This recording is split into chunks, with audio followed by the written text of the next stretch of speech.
Hello and welcome back. तर कसे आहात तुम्ही सगळे? आय होप की तुम्ही सगळे मस्तच असाल. चला तर मग आजच्या व्हिडिओला सुरुवात करूया. तर माझा आज टिफिन बनवून झाला होता. तर टिफिन बनवून झाल्यानंतर सगळं बेडरूममध्ये आले. म्हटलं थोडं आवरून घ्यावं, जो काही पसारा आहे तो आवरावं. तर मिस्टरांनी सगळं जे आहे घड्या घातल्या होत्या पांघरुणांच्या, अंथरूण पांघरुणाच्या. तर असे कपडे आता पाऊस आला 2-3 दिवस तर घरामध्ये टाकण्यात आले होते, ते मी ठेवून दिले. माझा टिफिन बनवून झाला होता. तर तुम्हाला थोडक्यात दाखवते. चवळीच्या शेंगांची भाजी, पोळ्या, वरण भात आणि सलाद. अशा प्रकारे आज मी टिफिनचा मेनू ठेवला होता. आणि आधी मी मॉर्निंग रुटीन शेअर केली आहे. तर त्याच्यामध्ये मी ऑलरेडी सकाळी उठल्यापासून म्हणजे टिफिन वगैरे सगळं जे आहे ते सगळं दाखवलं आहे. म्हटलं चला आता एवढा काही लाँग व्हिडिओ बनवायला नाही पाहिजे, आता आपण छोटाच व्हिडिओ बनवूया. आणि माझं असं होतंही नाही की आता मॉर्निंग रुटीनचा व्हिडिओ शूट करायचा. तर म्हटलं चला आता आज वेळ आहे तर आपण शूट करून घेऊया. इथूनच टिफिन झाला आहे, तिथून पुढचं रुटीन शेअर करूया. तर टिफिन सगळा भरून घेतला. भरल्यानंतर मिस्टरांच्या बॅगेमध्ये ठेवून दिला. कारण हृदयाचं असं आहे, तिचे पप्पा जोपर्यंत घरी असतात आणि ऑफिसमधून आल्यानंतर काहीच करू देत नाही ती तिच्या पप्पांना. आणि जराही पाणी प्यायलासुद्धा इकडे तिकडे उठू देत नाही. आणि ते आल्यावर मलाच त्यांच्या हातात द्यावं लागतं नेऊन, काहीच करू देत नाही. तर असं होते. तर मग मलाच टिफिन वगैरे जो आहे बॅगमध्ये मी ठेवून देत असते. त्यांची काही वाट बघत नाही. टिफिन वगैरे सगळा पूर्ण भरून टिफिन भरून झाल्यावर माझं एक खूप मोठं असं टेन्शन चाललं जातं. म्हणजे टिफिन वगैरे होऊन जातो, नाश्ता वगैरे होऊन जातं, किचनचं काम माझं आवरून जातं. तर मला असं वाटते की मिस्टर घरी जायच्या आधी ॲटलिस्ट आपलं झाडू मारून तरी व्हायला पाहिजे. तर मी ते जायच्या आधी थोडी घाई करते आणि पहिले सगळं घर आवरून घेते. थोडक्यात नाही आवरणं झालं तरी तसंच ठेवते, पण झाडून घेते. पोछा वाटल्यास मग मी नंतर थांबून मारते. आधी किचन वगैरे आवरून घेते. किचन वगैरे साफ करायला वेळच लागतो, अर्धा पाऊण तास तर लागतोच, कधी कधी जास्त लागतो.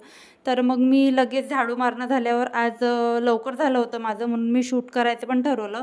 आणि म्हटलं चला किचन पण आपलं आवरून होऊन जातं.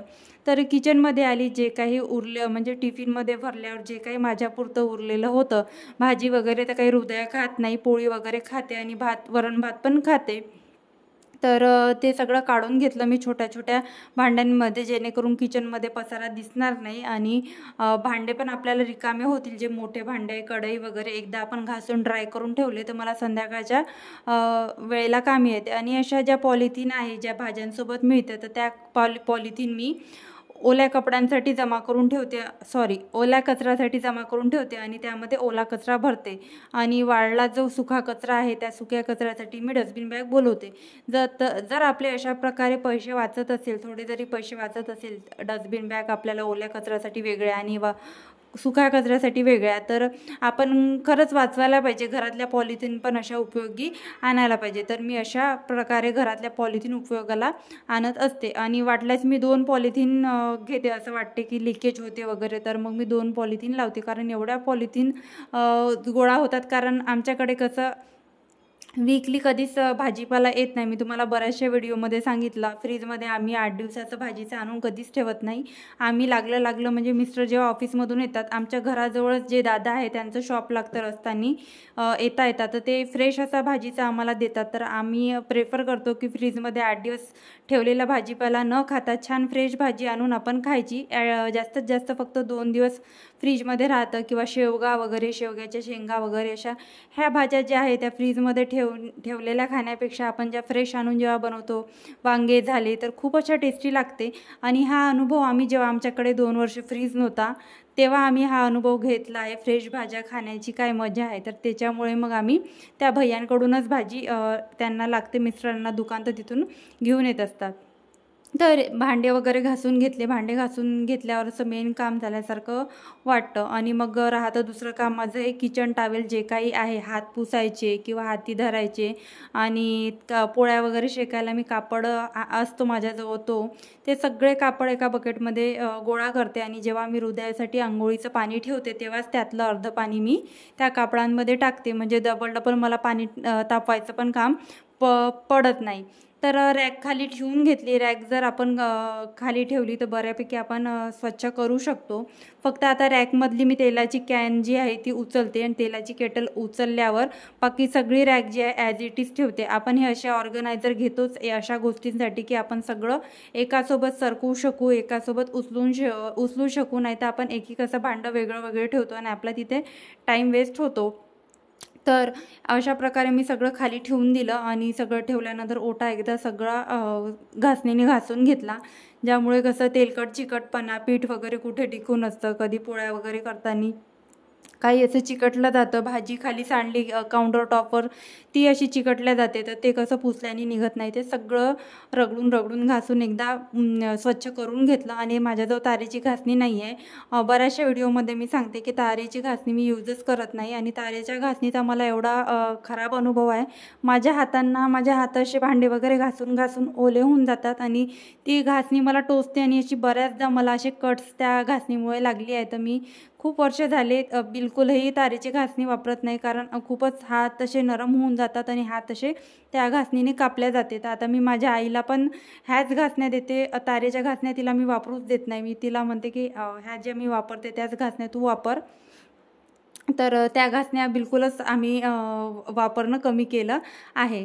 तर ओटा पण घासून घेतला. ओटा घासून घेतल्यानंतर पूर्ण ओटा पुसून घेतला कोरड्या कापडाने आणि माझी आता क्लिनिंग इथे बऱ्यापैकी झालेली आहे. आणि आजूबाजूच्या टाईल्स जिथे जिथे आपलं असं वाटते की इथे तेलकट असं काही उडलं आहे ते पण मी पुसून घेतलं. आणि आता मी थोडी काळजी घेते. आपण खूप जास्त क्लिनिंगच्या मागे लागण्यापेक्षा फोडणी कशी कमी उडेल मागच्या साईडनी याची मी काळजी घेते. फोडणी वगैरे टमाटर वगैरे फोडणीत वगैरे टाकते तेव्हा त्यावर मी झाकण वगैरे ठेवण्याचा प्रयत्न करते आणि कमीत कमी मागच्या साईडनी उडेल याची काळजी घेते. ज्या आपण क्लिनिंग तर करतो, पण क्लिनिंग केल्यानंतर आपण त्या गोष्टी मेंटेन पण करायला पाहिजे.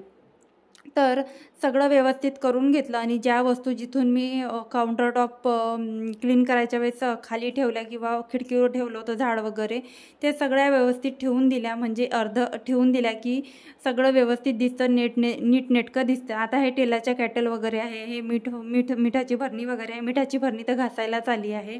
म्हणजे असं रिकामं होत आलं की एक आपण डबा भरणी आपण घासत आलो की एकदम आपल्यावर काम पडत नाही.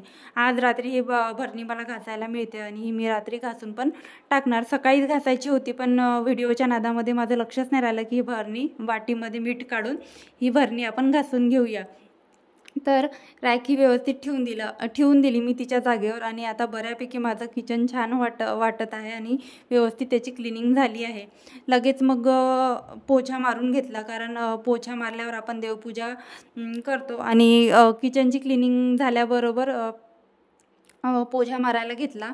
म्हणजे किचनची क्लिनिंग याच्यासाठी मी आधी करते झाडझूड झाल्यावर, की मला देवपूजा करताना हे सगळे देव आहे ते ओट्यावर ठेवायचं असते. आणि आपलं असं असतं ना की आपण सगळं जेव्हा घर क्लिनिंग करतो, घर सकाळी म्हणा संध्याकाळी म्हणा, तेव्हाच आपण देवपूजा करायला घेतो. की म्हणजे आपलं असं आहे की माझं तरी असं आहे पर्सनली की झाडझूड झाली, पुसपास झालं, देवपूजा झाल्यावर अर्धा तास 1 तास तरी मी करत नाही. आणि मोस्टली मी करतच नाही. देवपूजेच्या आधीच जे काही मला पुसायचं आहे रगडायचं आहे ते सगळं करून घेते. आणि देवपूजा झाल्यावर मी काहीही करत नाही, शांत बसते, झाडू मारत नाही वगैरे काहीच नाही. तर देवपूजा करायसाठी इथे आली तर हृदया इथे देवाला पाणी देत होती आणि तिथं सुरू होतं जय जय करणं आणि सुख करता दुःख करता तिचं आरती करणं सुरू होतं. म्हटलं तू कर आरती, नमस्कार कर. आणि तिची जे शेवखानं सुरू होती ती पण ती बाळकृष्णाला चालत होती आणि तिची पण पूजा सुरू होती. आणि मी जर पूजा करायला घेतलं तर असंच हृदयाचं असतं, मला पण वर घे, कारण तिला खालून देवपूजा दिसतच नाही आणि माझं देवघर वर आहे, खाली ठेवायला जागा नाही. आणि खाली जर मी देव ठेवले तर हृदय अशीच त्या देवांचा खेळ मांडून बसेल आणि त्यांना पाणी पाजणे, त्यांना काय काय त्यांचं सुरू ठेवेल. म्हणून दिवसभर तिच्या मागे ओरडण्यापेक्षा जोपर्यंत तिला कळत नाही तोपर्यंत देवा माझी अशी वरतीच राहणार. आणि काउंटर टॉपवर मग मी पूजा करते तर हृदयाला काही खालून पूजा दिसत नाही, तर मग तिला मी काउंटर टॉपवर बसवते आणि तिला पण दाखवते की अशा प्रकारे पूजा करायची आणि अशी आरती म्हणायची, असं सगळं तिला दाखवते. आणि आम्ही दोघी अशा प्रकारे पूजा करतो. आणि खूप कमी देव आहे, जास्त काही देव वगैरे नाही आहे, थोडक्यात देव आहे. आणि हे जे देव आहे मला लग्नामध्ये आपल्या माहेरून मिळतात ते सगळे देव आहे. फक्त स्वामी समर्थांची मूर्ती मी आळंदीमधून घेतली आहे. जेव्हा आम्ही पुण्यामध्ये होतो तेव्हा फक्त ही तिथली आठवण आहे आणि बाकी तर सगळे बस एवढेच देव आहे माझ्याकडे. आणि वाढवायचं म्हटलं देव घ्यायचं म्हटलं तर कसं होते ना, मंदिर खूप छोटं आहे आणि जागा पण नाही आहे. बघू जेव्हा मंदिर वगैरे मोठं होईल, खाली ठेवल्या जाईल, तेव्हा आपण जे देव आवश्यक आहे, कुलदेवी वगैरे किंवा महादेवाची पिंड वगैरे मला पाहिजे आहे, ते मी आता एक एक करून घेणारच आहे. देवपूजा झाल्यानंतर कसं कपडे वगैरे खूप होते बाथरूममध्ये, म्हटलं आपण कपडे आधी धुऊया. जास्त कपडे होते आज, मिस्टरांचे ऑफिसचे वगैरे होते आणि ऑफिसचे वगैरे कपडे म्हणजे असतातच, एक दिवसाआड मला ड्रेस असतोच. तर ते ड्रेसेस वगैरे म्हटलं धुवून घेते. आणि माझे पण कपडे होते, आमच्या सर्वांच्या आंघोळी झाल्या होत्या, हृदयाचे पण कपडे होते. तर माझं असं असते की बॅक टू बॅक आपण कामं केले आणि मिस्टर घरी असताना जर मी प्रयत्न करते की माझे मोस्टली कामं होऊन जायला पाहिजे, म्हणजे मी हृदयाला पण वेळ देऊ शकेल. कारण जोपर्यंत मिस्टर घरी असतात तोपर्यंत हृदया त्यांच्याजवळ असते, खेळते आणि खाली वगैरे ते पार्किंगमध्ये वगैरे घेऊन जातात आणि माझे पण इकडे कामं होऊन जाते. तर त्यासाठी मी प्रयत्न करते की मी लवकर उठायचा प्रयत्न करते आणि लवकर जर उठली तर माझे बऱ्यापैकी कामं आवरून जातात. आणि असं हृदया कशी कधी 8 वाजता उठते तर कधी 7:30 वाजता उठते, तर ती 7:30 वाजता उठेपर्यंत माझे किचनमधले सगळे कामं होऊन जातं. फक्त मला बाहेर जे आहे आवरायचं, झाडू वगैरे मारायचं तेच काम असते आणि कपडे भिजत घालायचं काम असते. कपडे भिजत मी आधी घालून घेते. कपडे भिजत घातल्यावर एवढी काही मेहनत लागत नाही, कपडे धुवायला पट्टुपट्ट कपडे धुतल्या जातं. तर अशा प्रकारे म्हणजे हृदया लहानही होती तेव्हा पण मग मी मॅनेज केलं अशाच प्रकारे कामं करून. जोपर्यंत मिस्टर असायचे तोपर्यंत थोडं लवकर उठून कामं करायचा प्रयत्न करायची आणि आता पण मी त्याच गोष्टी फॉलो करते. आणि कसं आई झाली तेव्हापासून ह्या गोष्टी फॉलो करायला लागली आणि म्हणजे सगळ्याच गोष्टींमध्ये नवीन नवीन काही शिकत गेली आणि वेगवेगळ्या रुटीनमध्ये मी स्वतःच चेंजेस करत आली. तर अशा प्रकारे माझं मॉर्निंगचं रुटीन असते. सर्वात शेवटी जे काही बाथरूममध्ये साबणाचं वगैरे कशाचं वगैरे चिकटपणा आहे आणि आता मी कपडे वगैरे धुतले, ते पाणी सगळं टपमध्ये होतं घाणेरडं पाणी, ते सगळं ओतून दिलं आणि ओतून दिल्यानंतर बाथरूम पण माझं सगळं क्लीन आहे. आता ते आरामात बाथरूम माझं ड्राय होऊन जाईल 1 तासात. तुम्ही बघू शकता. कसा वाटला तुम्हाला व्हिडिओ मला कमेंटमध्ये नक्की सांगा. Bye bye.